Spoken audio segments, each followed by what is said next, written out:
Assalamualaikum, nama saya boleh sedikit review tentang minyak asma. Uh, saya guna minyak ini baru beberapa bulan yang lalu sebab anak selalu batuk.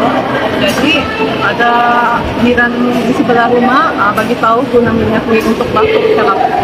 So mau coba try punya kesan tuh oke tidak, jadi saya terpaksa beli dengan botol inilah yang besar nih dengan berapa 50 ringgit kan.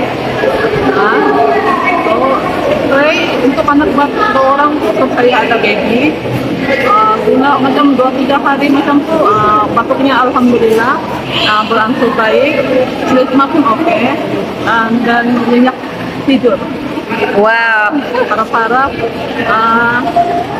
ibu bapak yang boleh anak yang batuk terus demam boleh try produk ini lah. Terima kasih.